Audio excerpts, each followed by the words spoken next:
Salut à tous, bienvenue dans cette nouvelle vidéo. Alors aujourd'hui on va faire encore une deuxième vidéo sur le rattrapage, on va dire, hein, le rattrapage de ce qui est arrivé pendant la période où j'ai arrêté de faire les vidéos. Donc je pense qu'après il y en aura encore une pour rattraper, puis après ça sera au fur et à mesure de ce que je recevrai. Donc aujourd'hui du Blu-ray, un steelbook et puis encore des comics. Alors, donc, on va commencer avec le steelbook.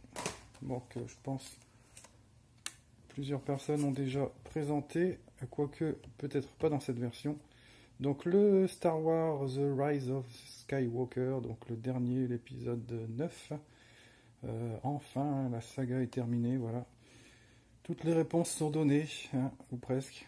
Donc, édition Zavi, que j'avais précommandé, qui est arrivé pendant le confinement, sans problème. Voilà, donc j'étais bien content que ça arrive en temps et en heure.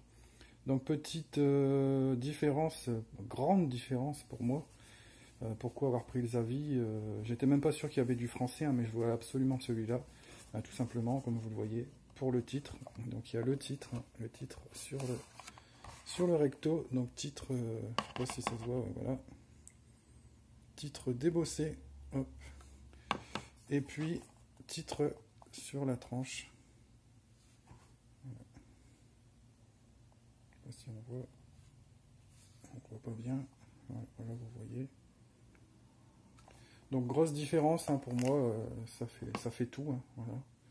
Donc sinon au niveau du visuel c'est le même, au niveau des disques c'est les mêmes. C'est les mêmes, non, je dis une bêtise. Sur les avis, il y a le 3D. Donc il y avait soit la version Blu-ray bonus 4K ou Blu-ray bonus 3D. Donc comme je n'ai pas de 4K et que ça ne m'intéresse pas du tout, quand il y a le choix entre 4K ou 3D, je prends 3D, puisque j'ai encore une télé 3D. Donc voilà, bah, très, très content. Comme ça clôture la saga. J'ai les 9 épisodes en steelbook. J'ai précommandé quand même, dans le doute, on va dire. Je suis pas sûr de les garder. Les éditions qui ressortent là, petit à petit chez Zavi. Hein.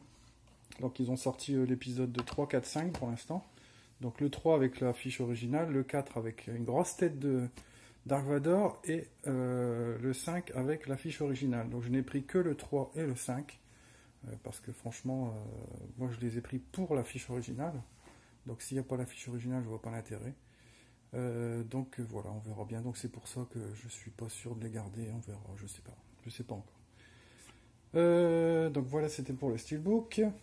Ensuite, nous passons à une commande que j'avais fait tout en fin de confinement, pendant le confinement, mais vraiment à la fin, parce que j'ai tenté, on va dire, j'ai dit bon, si je reçois pas, tant pis. Et puis finalement, c'est arrivé encore plus vite que d'habitude. En 3 jours, je crois, j'avais ma commande. Donc impeccable, une commande Blue Cats. Donc une petite commande Blue Cats avec, j'en ai profité donc pour compléter mon set des Tremors. Donc il me manquait le 2, donc ça c'est fait. 2 qui est très sympa, dans la même veine que les autres, on va dire. Hein.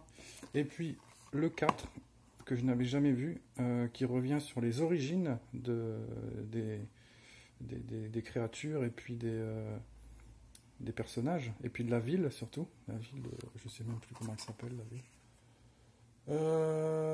Les origines de Tremor. La ville s'appelle Rejection au début, et qui va devenir après Perfection, je crois, je sais plus. Enfin bref. Alors, que dire sur ce 4? Parce que j'ai des choses à dire sur ce 4.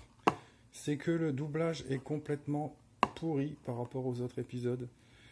C'est un doublage à 3 francs 6 sous, hein. Vraiment les doublages nazes, les téléfilms d'énergie 12 de 3e, 4e partie, on se doublage là, on reconnaît tout de suite les voix. C'est mal fait, c'est mal joué, c'est mal doublé, il n'y a pas de conviction, je sais pas, ils ont tous le même... Enfin, j'aime pas du tout ce doublage là, c'est horrible. Donc ça gâche un peu tout. Sinon l'histoire est pas mal, c'est sympathique. Mais c'est le doublage qui gâche tout, quoi. Donc peut-être avoir en VO plutôt. Je me suis pris aussi donc celui-ci, le Scary Movie 2. Donc bon, les Scary Movie j'aime bien. Enfin j'ai vu que les 3 premiers, je crois. Je sais même pas si j'ai vu le 3e d'ailleurs. Oh, peut-être, je sais plus. Je suis même pas sûr d'avoir vu le troisième. Le un et le 2 c'est sûr. Le un j'avais vraiment bien aimé. Le 2 aussi parce que justement je connaissais toutes les références qu'il y avait dans le film. Hein, les films qui sont parodiés dedans, je les avais tous vus. Donc c'est un plus hein, quand on connaît ça. Je n'ai pris que le 2 parce qu'il avait le un 2 3 parce que le un et le 3 ont une VFQ. Même sur le Blu-ray français, malheureusement. Alors que le un, bon le 3 je crois qu'il n'existe pas de VF parisienne. Par contre, le 1, il y a la VF française emblématique, quoi, qu'on connaît tous, enfin ceux qui connaissent le film. Donc j'aurais pas pu regarder en VFQ, c'était pas possible. Donc je n'ai pris que le 2, qui avait une VF parisienne. J'ai pris également le Dracula 2000, voilà, donc Dracula 2000, qui est sorti chez nous, je crois, à l'origine sous le titre de Dracula 2001. Parce qu'il est sorti en 2001, mais le titre original c'est Dracula 2000 parce qu'il est sorti en 2000 aux États-Unis. Donc avec Johnny Lee Miller aussi, j'étais curieux de voir ce qu'il donnait dans un film. Enfin, je l'avais déjà vu dans un autre film, un film Profession Profiler, je crois que c'était. Il était excellent dedans. Une histoire d'apprentis profilers qui vont sur une île et il y a des meurtres qui sont commis entre les participants en fait à cette formation et puis il y a une enquête qui se fait et tout, c'est vraiment un bon film.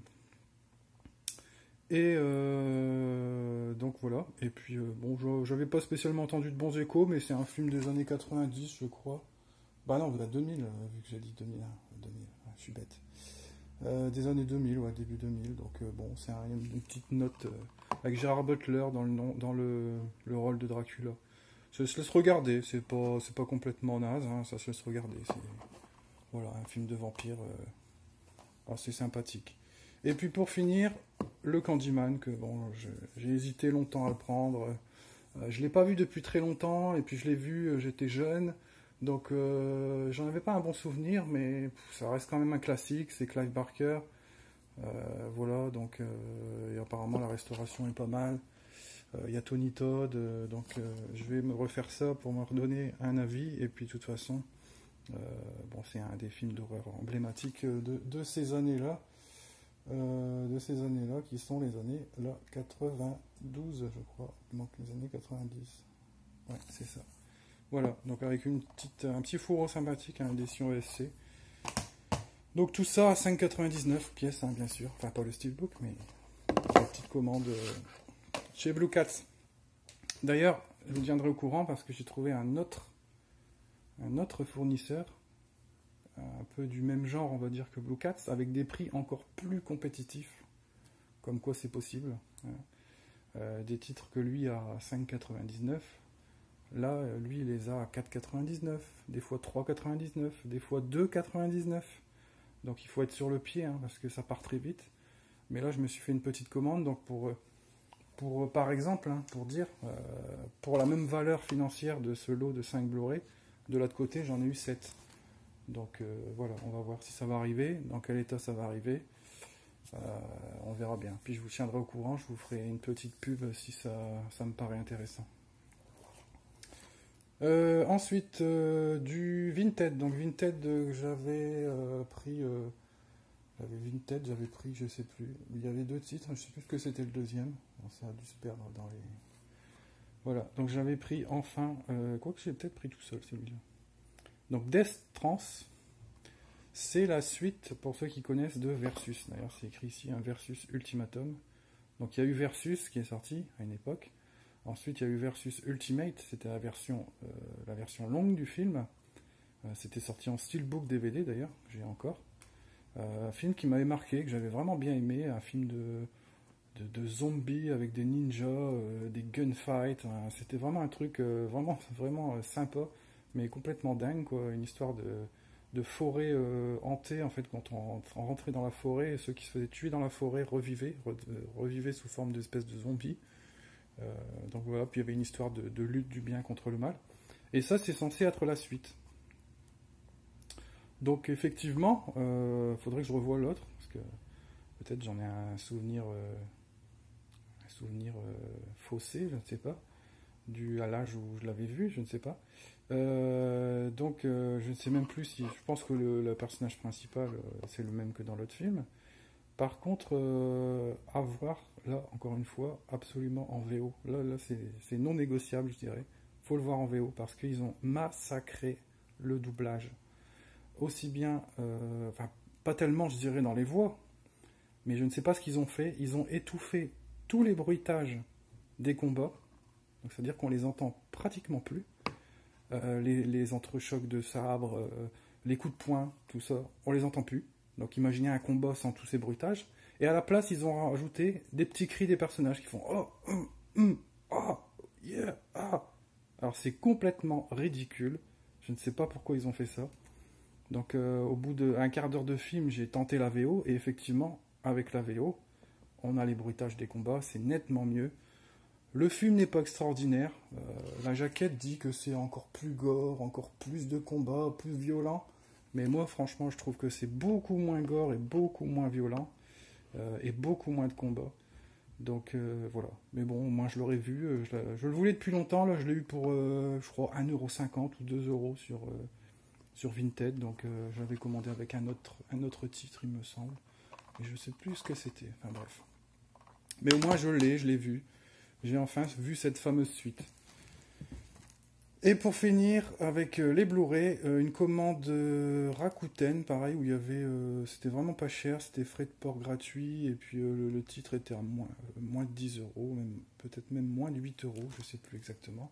C'est le Buffy contre les vampires, enfin Buffy tueuse de vampires, voilà. Le film original, à la base de la série, hein, qui a ensuite donné la série. La série qui n'a absolument rien à voir à part le nom de Buffy. Hein. Et encore, Buffy ne s'appelle pas Buffy en traduction française, c'est Bichette. Alors voilà comment, à l'époque, nos chers traducteurs ont traduit Buffy pour la France, c'est Bichette. Et donc son copain dans le film, c'est Spike, donc qui n'est pas son copain dans la série, mais dans le film, son copain s'appelle Spike en VO. Et nos chers Français, nos chères familles de France, ont traduit Spike par Marcel. Donc nous avons le couple Bichette et Marcel. Fantastique. Hein. Donc il y a quand même du bon casting. Il y a Donald Sutherland dedans, Rutger Hauer. Je crois même qu'il y a Ben Affleck qui fait une apparition. Il me semble, une petite apparition. Donc Luc Perry, bien sûr, dans le rôle de Marcel. David Arquette aussi. Donc voilà. Bon, donc c'est pour le délire, hein, ça. Voilà, je l'avais vu, c'est vraiment. Bon, faut avoir l'état d'esprit hein, pour regarder ce genre de film parce que c'est vraiment spécial, surtout avec le doublage français. Donc, faudrait peut-être le voir aussi en VO, voir ce que ça donne. Si en VO, ça fait un peu plus sérieux, mais c'est complètement de la parodie de vampire. Hein. Je trouve la jaquette vraiment sympa comme ça, avec le pieu et tout, juste pas voir la tête de la tueuse. Et donc c'est la collection Trésor des Fantastiques, hein, du Fantastique, pardon. Voilà. Donc voilà, ça c'était mes petits achats aussi que j'ai eu pendant ou juste avant ou juste avant le déconfinement ou juste après le déconfinement. Et puis on finit par les comics. Donc comics, alors ça fait un moment que je veux me remettre dans le... Parce que bon, j'ai fait Marvel, hein. Moi DC ça m'intéresse pas trop, j'ai quelques volumes, vraiment très peu. Moi c'est vraiment les Marvel que j'aime. Mais il y a eu une autre maison d'édition qui m'avait vraiment hypé, si on peut dire. J'ai connu la naissance de cette maison d'édition. J'étais en plein dans ma période comics VO à l'époque. Il y avait une boutique sur l'île qui faisait de l'import de comics, donc ils savaient toutes les sorties. Hein. J'y allais régulièrement et je faisais le plein. Et donc à un moment donné, en fait, ce qui s'est passé, c'est que tous les grosses stars de chez Marvel, les gros dessinateurs stars, hein, Jim Lee, Eric Larsen, Marc Silvestri, Todd McFarlane, qu'on connaît maintenant pour son Spawn d'ailleurs, qui a été créé à cette époque. Donc en 1992, ils ont tous quitté Marvel parce qu'ils en avaient marre des conditions de travail chez Marvel et puis du salaire aussi un peu, il faut le dire. Hein. Et donc ils ont créé leur maison d'édition qui s'appelait Image Comics, donc Image Comics. Et c'est là que chacun a créé son propre personnage ou son propre groupe de personnages. Donc Todd McFarlane, c'est là qu'il a créé Spawn. Voilà. Et parmi toutes ces nouvelles sorties qu'il y avait, hein, moi à l'époque j'avais acheté tous les numéros 1. J'avais tous les numéros 1. Ils avaient tous des covers spéciales, holographiques, lenticulaires, transparentes, etc. Ou alors s'il n'y avait pas de cover spécial, il y avait des cartes dedans, des cartes collector à collectionner avec les personnages. C'était vraiment chouette. D'ailleurs j'ai tout revendu, je regrette maintenant. J'aurais dû garder au moins les numéros 1. J'avais le fameux Spawn numéro 1. Ça, je regrette de l'avoir vendu, puis je l'ai vendu pour une misère, parce qu'en France, ça ne vaut rien, bien sûr. Aux États-Unis, ça doit se vendre une fortune, mais en France, ça ne vaut rien, les comics VO. Donc voilà. Et parmi ces groupes, il y avait ce groupe-là, la Cyberforce. Tac. Donc c'est un genre de groupe de X-Men cybernétique, on va dire. Hein. Donc il faut savoir que comme il n'avait pas de code à respecter chez Image Comics, il pouvait faire ce qu'il voulait. Donc c'était des aventures beaucoup plus violentes, beaucoup plus matures que chez Marvel. Il y avait des tueries, il y avait du sang, etc. Donc il se lâchait, quoi. Donc c'est sorti à un moment donné chez nous en VF beaucoup plus tard. D'abord chez Semic, avant que ça devienne Panini. Puis ça s'est pratiquement arrêté en cours de route. Ça a continué un petit peu après dans les Titans, quand Titan est ressorti en kiosque des années après les Titans, les vieux Titans qu'on connaissait. Ça publiait en fait les séries de Image Comics en France. Et puis ça s'est arrêté de nouveau en plein milieu. Et puis là, ça n'a plus été traduit. Par contre, il y a une autre maison d'édition qui s'appelle Édition USA, qui a sorti quelques-unes des séries comics, des séries Images, souvent sous forme de 6 volumes. Donc c'était un best-of avec les meilleures aventures, etc. Hein, mais toujours complète, en fait, des histoires complètes, avec des tranches comme ça. Hein. Quand on avait les 6, ça faisait le nom de la... Voilà, Cyberforce, c'est marqué USA, et puis il y a le logo Image ici, c'est un I, en fait. Voilà, donc généralement, il y avait 6 volumes par série. C'était dans un coffret. Donc là, je les ai trouvés, mais sans le coffret, sur Vinted. Et puis voilà, donc c'était de belles éditions, donc c'était voilà, avec bon, carton souple, mais quand même un peu plus épais que les traditionnels, avec des doubles comme ça ici, avec toujours de superbes illustrations. Voilà, tac. Donc là, je suis bien content d'avoir. Vous voyez, il y avait Ripclaw avec des grosses griffes. Lui, c'était une espèce de clone de Wolverine. Donc je les ai pas encore relus, je viens de les recevoir. Lui, c'était le chef, hein, avec son œil. Voilà. C'est des soldats qui ont été modifiés cybernétiquement pour avoir des super pouvoirs, en fait. Hein. Voilà. Donc ce Cyberforce, c'était Marc Silvestri au départ. Hein. C'était sa série à lui, donc c'est lui qui l'a dessiné au départ. Mais après, il s'est changé leur série. Donc par exemple, Jim Lee qui faisait Wildcats est venu sur une autre série. Todd McFarlane qui faisait Spawn est venu faire du Cyberforce, je crois. Enfin voilà, il y a eu des choses comme ça. Mais ça a cartonné aux États-Unis dès qu'ils sont partis de chez Marvel et qui ont sorti leur série. Toutes les séries pratiquement ont cartonné, mais il y en avait plein, il y en avait des dizaines et des dizaines. Ils étaient très prolifiques et tous se vendaient comme des petits pains, quoi. Bon, après les gens ont fait du tri. Après, en gros, il restait que Cyberforce, Wildcats, Youngblood. Il y avait Rob Liefeld qui est connu pour avoir fait X-Force chez Marvel, avait sorti un genre de X-Force, la Youngblood. Et puis voilà, après il y a eu des crossovers entre les séries, Wildstorm Rising, Killer Instinct, avec toutes les séries qui se croisaient entre elles. Et à la fin, quand la société a plus ou moins été rachetée, à un moment donné, je crois que c'est repassé chez Marvel, enfin je sais plus. Il y a toujours, Image Comics existe toujours, mais je crois que maintenant il est dans le sous la houlette de Marvel, je sais plus. Ils ont fait des crossovers Marvel et Image Comics, donc X-Men Wildcat, Hulk avec Darkness, enfin des choses comme ça. Donc voilà, donc très content d'avoir trouvé ça. Hein. Et là j'attends justement le coffret avec une autre série, Gen 13. Et puis le coffret, donc là avec les 6 volumes dans un coffret, le coffret Wildcats. Donc avec 6 volumes dans un boîtier aussi. Voilà, donc c'était la deuxième petite vidéo avec les petits arrivages plus les comics. Donc il y a de quoi faire, il y a de quoi regarder, il y a de quoi lire. Et puis je vous dis à bientôt pour la prochaine vidéo rattrapage.